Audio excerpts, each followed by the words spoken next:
देखिए, इससे जुड़ी एक और बड़ी खबर अपने दर्शकों को दे दें। कोरोना पिछले कुछ दिनों में कितनी तेजी के साथ आगे बढ़ा है, इसका एक अंदाजा इसी बात से लगाया जा सकता है कि पिछले 5 दिनों में कोरोना के रोजाना आने वाले मामलों में करीब 66% की बढ़ोतरी दर्ज की गई है और इस वक्त देश में कोरोना मरीजों का कुल आंकड़ा 28,303 है। ये पूरे देश का आंकड़ा हम आपको बता रहे हैं, इस वक्त कुल आंकड़ा जो है। लेकिन सिर्फ पिछले 7 दिनों में कोरोना से 23,000 मरीज कोरोना से संक्रमित होने के बाद 23,000 मरीज मिले हैं और इसी से आप अंदाजा लगा सकते हैं कि कितनी तेज गति से कोरोना के ये मामले लगातार आगे बढ़े हैं और यही बड़ी वजह है कि सरकारों की चिंता बढ़ गई है। और देखिए, कोरोना के जो मामले लगातार बढ़ रहे हैं, इससे बचने के उपाय क्या है, सावधानी किस तरीके से बरतनी है, कितना चिंता करनी चाहिए और क्यों करनी चाहिए, ये सब बताने के लिए हमारे साथ 3 खास मेहमान भी जुड़ गए हैं। डॉक्टर अंशुमान कुमार धर्मशिला अस्पताल से, प्रोफेसर मनींद्र अग्रवाल IIT कानपुर से हमारे साथ मौजूद हैं, समीर भाटी साहब director star imaging path labs के भी हमारे साथ मौजूद हैं। डॉक्टर अंशुमान, मैं आपसे शुरुआत करूंगा। 66% बढ़ोतरी हो गई है पिछले 7 दिनों की हम बात कर रहे हैं, बहुत तेजी के साथ बढ़ रहा है कोरोना। एक तो क्यों और क्या करें, अब किस तरह की सावधानी, क्या पुराने वाले स्टेज में वापस चले जाएं? जी बिल्कुल, पहले आखिरी लाइन से शुरुआत कर, पुराने वाले स्टेज में वापस चले जाएं, ऐसा बिल्कुल नहीं है। पैनिक करने की आवश्यकता नहीं है। 66% जो आंकड़ा बढ़ा हुआ दिख रहा है, क्योंकि बिल्कुल लोएस्ट पॉसिबल संख्या पे हम आ चुके थे। तो अभी जब भी बढ़ेगा तो परसेंटेज आपको हाई दिखेगा। बढ़ने की वजह एक तो वेरिएंट जो अपने नए वाले आए हैं और 1.16, दूसरा आपके इम्यूनाइजेशन का प्लस बूस्टर डोज, इसको काफी अवधि हो चुकी है। तो जो हमारी एंटीबॉडी होती है उसका मेमोरी सेल तो एक्टिव रहेगा, लेकिन सर्कुलेटिंग एंटीबॉडी डाउन हुआ, इन्फेक्टेड केसेस बढ़े, साथ में H3N2 के केसेस बढ़े।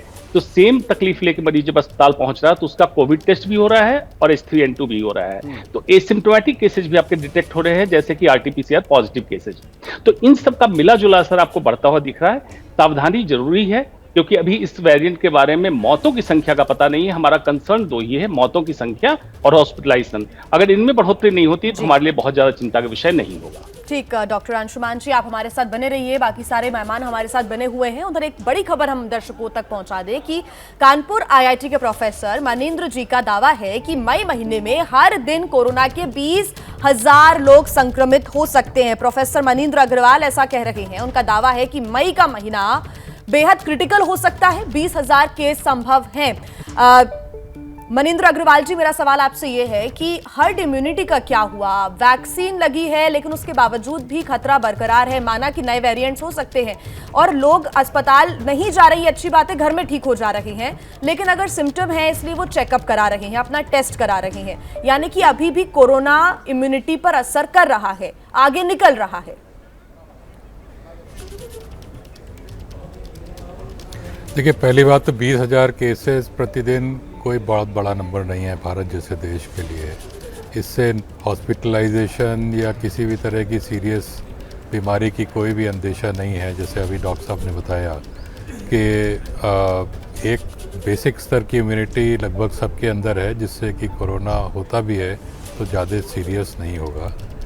और ये एक नॉर्मल फ्लू की तरफ है। आप फ्लू की भी देखिए, हर साल लोगों को होता है, फिर सीज़न चला जाता है, फिर होता है।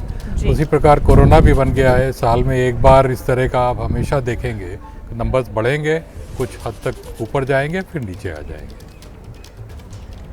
जी, अहम बात आप कह रहे हैं। मुझे नहीं लगता किसी चिंता की आवश्यकता है। जी,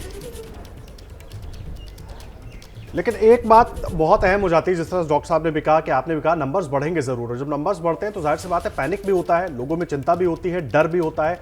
और उस स्थिति को समझाने के लिए हमारे साथ समीर भाटी साहब भी मौजूद हैं, डायरेक्टर हैं आप स्टार इमेजिंग पैथ लैब्स के। भाटी साहब, मैं आपसे समझना चाहूंगा, बार बार कोरोना अपने स्ट्रेन भी बदलता रहा, अलग अलग नाम, अलग अलग वेरिएंट्स हम देखते रहे। अभी जो हम देख रहे हैं, जिस तरीके से मामले बढ़ रहे हैं, क्या कोई नया स्ट्रेन है, किसी अलग तरह का चेंज इसमें दिखाई दे रहा है, सिम्टम्स कुछ अलग तरीके के दिखाई दे रहे हैं? बिल्कुल, देखिए, अगर शुरुआती दौर से देखिए तो अल्फा, बीटा, डेल्टा जो कि सबसे ज्यादा डेडली था, और ओमिक्रॉन जिसकी वजह से थर्ड वेव आई थी, ये ओमिक्रॉन की वंशावली चल रही है। ओमिक्रॉन या उसके जो सब वेरिएंट थे या उसके जो सब लीनिएजेस थे या उसके रिकॉम्बिनेंट, जिस भी प्रकार के उसके वेरिएंट आए ओमिक्रॉन के, उनमें देखा गया कि वो कंटेजियस थे, संक्रामक हैं, और ये भी संक्रामक है। अभी हम XBB 1.16 जो देख रहे हैं, री इन्फेक्शन कॉज भी करता है कि अगर आपको पहले भी संक्रमण हुआ है, आपको फिर भी संक्रमण हो सकता है। इम्यून एस्केप है, मतलब अगर आपको वैक्सीन लगी है या आपको पहले से संक्रमण हुआ है तो भी आपको संक्रमण हो सकता है। जितना और हमें इसके बारे में पता है कि upper respiratory tract infection cause करता है, आपके लंग्स तक नहीं पहुंचता है।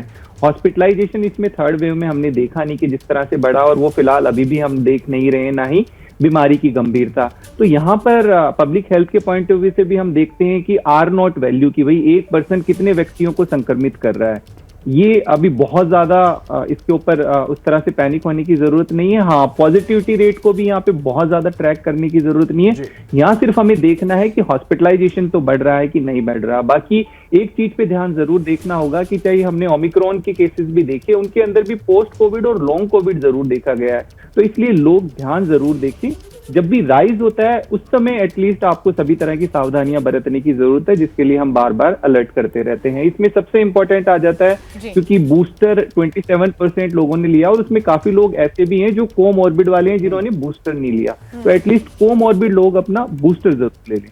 जी समीर भाटी जी, बहुत जरूरी बात आप कह रहे हैं, और उम्मीद है कि वाकई जिन्होंने अभी तक बूस्टर नहीं लिया है वो अब बूस्टर की तरफ अग्रसर होंगे। आप हमारे साथ बने रहिए। क्या मजबूरी है मेरी, बताइए। मैं अभी आपको बताती हूँ कि मैंने ओए होए होए होए नमकीन के चटकारे लेते हुए टकटकी मार के डिबेट शो को पॉज रिपीट कर कर के देख रहे हैं जोगिंदर जी। इनकी तरह आप भी देखें अपनी फेवरेट डिबेट्स को रिपीट कर, और डाउनलोड कीजिए एबीपी लाइव ऐप अपने स्मार्ट टीवी पर।